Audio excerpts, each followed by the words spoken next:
Hai arrives at his assistant, Vi, and asks if his scan status has improved.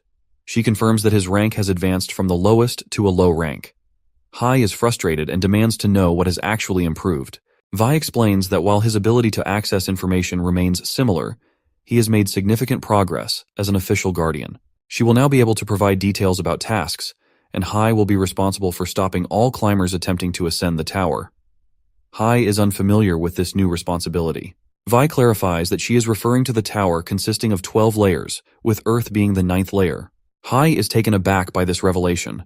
Hai reflects on how he only wants to discover who imprisoned him in the tower for 12 years and wonders if that's too much to ask. The situation seems increasingly complicated. Vi reveals that if he doesn't stop the climbers, the 9th layer of the tower will be destroyed, leading to widespread devastation and ultimately ending his life. Hai realizes he must handle this task discreetly. Frustrated by Vi's seemingly foolish demeanor, Hai becomes annoyed. Vi pleads with him not to be angry, emphasizing that she is genuinely trying to help. She explains that he will receive rewards that will increase his value in proportion to his contributions, based on the number of climbers he defeats. Hai asks what level of his scan skill is required to find out who imprisoned him in the tower. Vi responds that it needs to be at a high level. He inquires if stopping climbers will increase his skill level and how many he needs to take down. Vi admits she cannot provide an exact number, but reveals that climbers have ranks. Defeating 5 climbers should be sufficient to reach the high access level needed. Hai asks about the rank of the red goblins with horns. Vi guesses they are likely low-rank climbers. After this, Hai returns home and, sitting alone, reflects on the complexity of the tower's stats. He decides not to dwell on it any longer, as it only seems to complicate matters further. His main goal is straightforward: to find the person who imprisoned him in the tower, which means he needs to eliminate climbers. Hai receives a call from Lee. Upon answering, she tells him he's in trouble and advises him to turn on the news. Hai does so and is shocked to see reports that he has killed a member of the Ares Guild. The news segment features a reporter questioning a man who is providing statements about the incident. The scene shifts to Han's home, where Hai and his 3 friends are sitting together, surrounded by the incessant ringing of phones. Lee remarks on Hai's newfound fame, noting that his escape from the tower after 12 years and recent rift clearing have attracted attention from many countries. However, now he is being accused of murder. Hai asks Lee to remain calm and not to worry too much. Her frustration grows as she feels Hai is acting as though he's still inside the tower. Hai, feeling as though he's being scolded by a wife he doesn't have, questions whether Lee has feelings for him. Lee, visibly annoyed but trying to stay composed, denies it. Hai starts to worry about his own safety. Kim shows Hai the call history of a reporter and trending articles, highlighting how Hai is currently in the spotlight. Hai feels a sense of accomplishment, noting that this is his first time being so prominently featured. However, as Kim presents more articles, Hai realizes that many of them are negative. Han suggests turning off the phones to avoid further stress. Hai asks when the press conference will start. Han replies that it will begin in 30 minutes and reveals that reporters have been invited to the event. Lee is surprised by this news. They discuss whether he has a plan for the conference and if he intends to make a dramatic declaration, such as declaring war against the Ares Guild. Hai, feeling disappointed, asks his friends if they really think of him in such a way. The scene then shifts to the Ares Guild, where Hyuk is informed that everything is proceeding smoothly. Wu asks how the others have responded to the situation. The man reports that Hai is scheduled to hold a press conference around 2 p.m. According to experts, it will be challenging for Hai to escape this predicament. Hyuk believes that whoever strikes first will gain the upper hand and feels it is too late to make amends. He intends to stay one step ahead of Hai, seeing Hai's rising popularity as a potential downfall. Hyuk asks if Hai's press conference will be broadcast live. The man confirms this and reveals that he has already sent people to cover the event. Hyuk expresses his appreciation. At Hai's press conference, journalists question him about the allegations that he attacked members of the Ares Guild and what he thinks of the guild. Hai responds that he is unsure how the conference will unfold but will speak his mind. He candidly expresses his negative feelings about the Ares Guild, which shocks everyone present. When asked if he truly killed a member of the Ares Guild, Hai confirms this and expresses his gratitude to those listening, suggesting they should pay attention to what he has to say. Hai displays a phone, explaining that he doesn't understand why Ares is treating him this way. He clarifies that he had no intention of making any deals with Ares and did not expect their response to be so extreme. Hai then plays a recording of a conversation with Sin, showing a moment when Sin had him chained up. The reporters are stunned to hear the threatening words of an assassin sent by Ares. In the recording, Sin ominously predicts Hai's imminent death. Hai stops the playback. A reporter asks where the recording came from. Hai reveals that it was recorded in the swamp where Sin was killed. He explains that he went there to defeat the boss, and the incident has been distorted by the media. Another reporter questions if Hai is being manipulated or seduced by the Ares company. Hai challenges the reporters to prove the authenticity of the recording, noting that fake recordings are easily created. He acknowledges that such questions were expected, and believes that the date and time of the recording will confirm its validity. However, if they persist, he will reveal that the phone belonged to Sin, who had come to kill him. Hai added that since the phone was locked, he didn't know what was inside. However, they would all find out if he handed it over to the police or the security company. He brought it to show that the assassin had been sent by Ares, so Hai had to fight back to save himself. In the midst of this, the alligator appeared, and Sin was killed. This was because Sin had been willing to kill Hai, but was ultimately killed by the alligator. Hai noted that he was aware of what the Ares organization was, but he hadn't expected them to cause such drama. As he ended the conference and stepped outside, news spread, leading people to wonder if Hai was actually in the right and if the Ares Guild was wrong. Bion became enraged upon hearing the audio recording. Wu told the media that they wouldn't pass up the chance to criticize Ares. Bion, fuming, decided he wouldn't leave Hai alone. Hai was having dinner with his friends when Kim asked about the recording. Han and Lee were also surprised. Hai revealed that he had made the recording and that the phone was a decoy. When asked if his statements were also false, Hai denied it, explaining that while the phone wasn't Sin's, the recording was real. They were all quite confused, and then Hai revealed that he had taken a phone from Kim's house. Lee mentioned that he might get caught if the phone ended up with the police. Hai reassured him that he wouldn't get caught and that there wasn't much risk. He expected that the Ares company would come to meet him before he submitted the phone to the police or security company. Hai then told them to back off. Lee remarked that it seemed like Hai was worrying for no reason. Hai asked them to just calm down and enjoy the meal. He wondered about the Ares Guild. They might have won many battles, but they wouldn't win against him. Later, as Hai and Kim were leaving, Hai instructed Kim not to follow him and said he would return home directly. As Hai walked through the streets, he noticed some people approaching sooner than he had anticipated. One man informed him that someone was looking for him. Hai made a jest about their attire and remarked that the Ares Guild wanted to meet him. What if he decided not to go? The man replied that they would take him by force. Hai agreed to fight them, and they prepared to attack.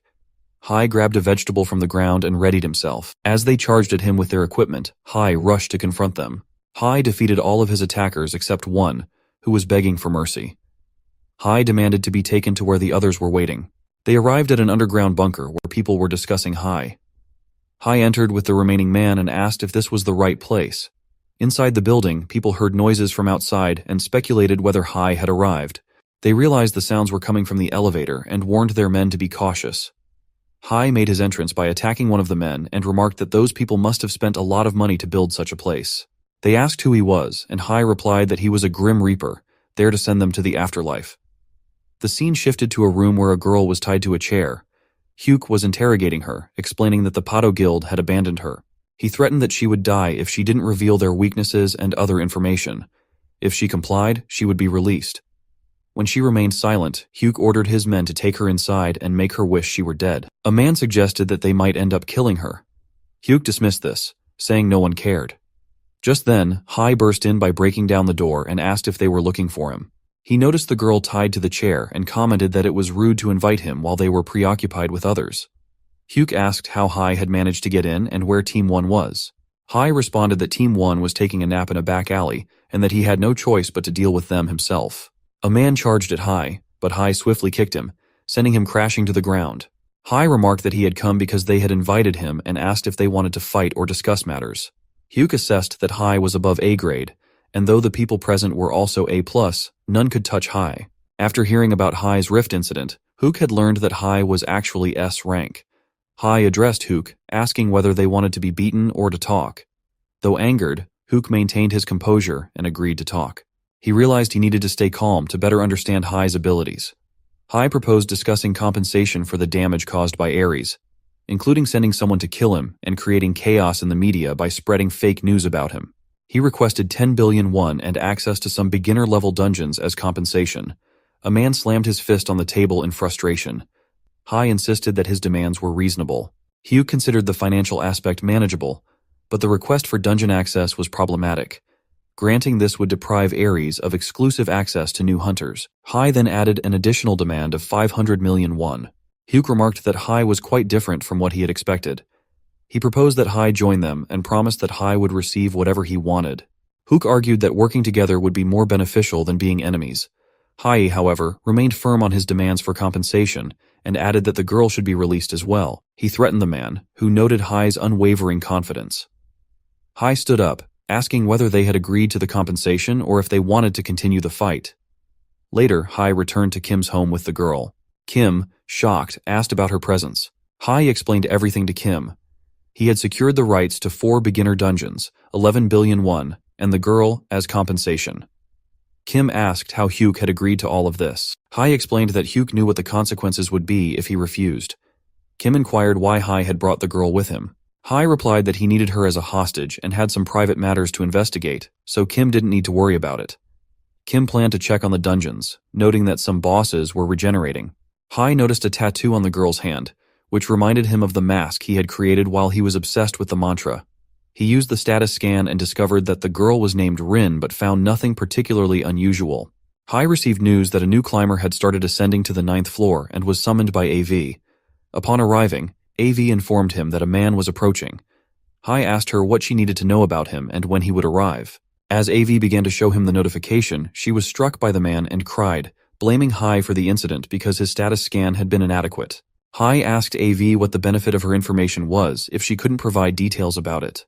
AV explained that she had invited him to inform him that the climber currently ascending was stronger than previous ones, and Hai needed to be prepared. She emphasized that he had to learn magic as quickly as possible, otherwise he would be in serious trouble. Hai inquired if the climber's rank was high. AV clarified that if a high-ranking climber had arrived, dealing with him using only magic would be difficult. Such an event would be apocalyptic. Without magic, Hai wouldn't even be able to face the mid-rank climber whose arrival was imminent. Hai asked if she knew where the climber would appear and whether there would be a rift like last time.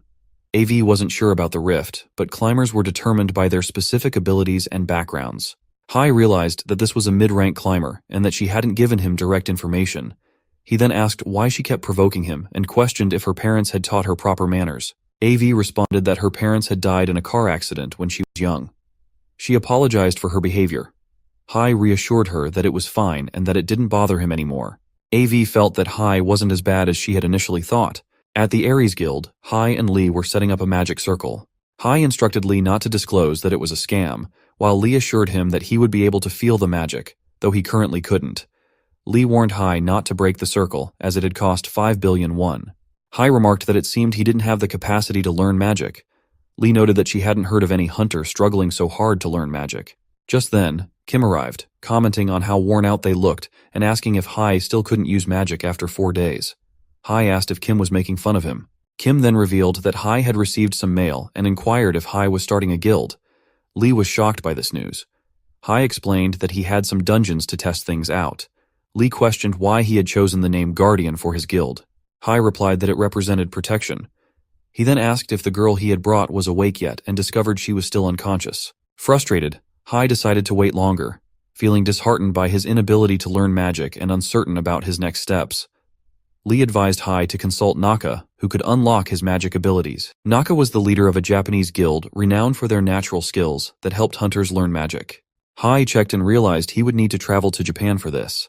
Hai sat down on the magic circle and accidentally broke a line, rendering the circle useless.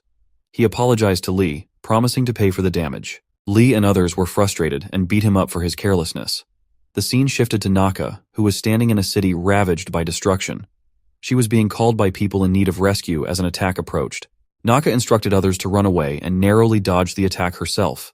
Her enemy arrived and complimented her on her skillful dodging. Confused, Naka asked who he was. The man introduced himself as the climber, known as the Devil, though his real name was Cheo. Meanwhile, Hai discovered that a climber had reached the 9th floor in Japan. He asked Kim to arrange a ticket for him to Japan via the airport. As they drove to the airport, Hai thought about the devastation the climber had likely caused and his own inability to learn magic yet. Kim questioned Hai's sudden trip to Japan, noting that he didn't want to bother anyone. Hai replied that something urgent had come up. Kim asked if Hai had a passport. Hai wondered why he would need one and realized he needed to obtain a passport to confront the climber. In the Hunters Association chamber, a man asked Naka how she had survived, given that news had circulated about her death in battle with Cheo. Naka revealed that she had revived herself using an artifact. The man realized that Cheo was exceptionally powerful. After the death of an elite S-rank hunter was reported globally, other hunters ceased coming to aid Japan. Even the strongest hunter, Naka, was unable to confront Cheo, leading others to stay away as well. With no backup, all the other hunters had been defeated, leaving them with no choice but to watch in silence. Meanwhile, Hai stood in front of Cheo. He attempted to use a status scan, but it proved ineffective against climbers. Cheo slashed his sword at Hai, who maneuvered to Cheo's back and asked him to answer his question. Cheo attempted another slash, declaring his name in the process. Although Cheo's strikes were fast, Hai was determined to dodge them. However, he soon noticed that Cheo had already delivered multiple slashes. Hai formulated a strategy to close the distance and prevent Cheo from swinging his sword effectively. Hai finally landed a punch on Cheo, determined not to give him any space. Cheo, intrigued by Hai's persistence, became enraged and demanded to know who Hai was. He boasted that no one from the previous layers had ever stood against him. In the Japan Hunters Association, Kim reported that a rift was set to open at 2 p.m. Naka confirmed this, stating that they were waiting for backup. But everything had happened so quickly, and no one knew how strong Cheo truly was. Kim speculated that Hai had left without informing anyone as soon as they arrived, and wondered if Hai knew why the rift was opening there. Back in the confrontation, Hai continued to dodge Cheo's attacks, trying to understand the nature of Cheo's skills. Cheo revealed that the abilities he was displaying were not his own, but originated from an uncivilized system he referred to. Hai contemplated retreating or trying a different approach. He decided to strike Cheo in the chest, hoping to force him to fall back. Hai used the Emperor's Wrath attack. He wondered if that would be enough, but it didn't make any damage to Cheo, who was standing there unfazed. Cheo remarked on how astounding Hai was and conjured a blue aura portal beside him. He then unleashed a powerful attack on Hai through the portal. Kim thought that Cheo resembled a monster, obliterating everything in his path. Hai's head was near Cheo's leg, and Cheo commented that Hai had clung to his robes the moment he swung his sword and twisted out of the way, though he hadn't managed to dodge every strike. Hai felt electricity coursing through his body and realized that he had acquired magic. He began to feel unwell and retreated to a safe distance. Cheo said to "Let's see if you'll be so lucky the second time." Hai marveled at Cheo's incredible abilities, noting that he had developed all those skills without relying on the system. He wondered if Cheo was the real deal, standing at the pinnacle of military warfare to become one of the most powerful mages. As he got up, Cheo acknowledged Hai's resilience, noting that he had risen without losing his composure. Electric waves crackled around Hai, but he remained undaunted. Cheo pointed out that, in his current state, Hai couldn't hope to defeat him. Yet Cheo's lightning had forced Hai to tap into his own magic. Hai recalled his past, where he had strived to learn martial arts. Despite his efforts, he had lacked the wisdom and means to master his magical channels, which had left him feeling hopeless. However, with newfound determination, he manifested wings and declared that within the 10 seconds Cheo had given him, he had mastered magic. The electricity around him dissipated, replaced by red rays of energy. Hai instructed Cheo to witness what he had learned. He felt a surge of power, gathering all his magic into one concentrated strike. Channeling his energy, he unleashed the Supreme Emperor's divine wrath, defeating Cheo with a single decisive blow. The scene shifts to Pado Castle, where a girl watched Hai's victory over Cheo. She was certain he was her teacher. As she reminisced about her past, she remembered feeling exhausted and surrounded by monsters. At that moment, someone with the skill of a monster had come to her rescue and taught her how to protect herself. She shook off the memory and asked a boy which areas were still remaining. The boy replied that only the Tab Wiyun Guild's dungeon was left. Once they took control of it, they would have dominion over all the dungeons in China. The lady gave him a deadline of 1 month to complete this task. She realized she needed to hurry to meet Hai. Meanwhile, Hai and Kim returned to South Korea, where a crowd of media personnel swarmed them, taking pictures and inquiring about the skills Hai used. Many had thought Hai lacked magic, but he had proven them wrong. The reporters asked if he was aware of an upcoming rift.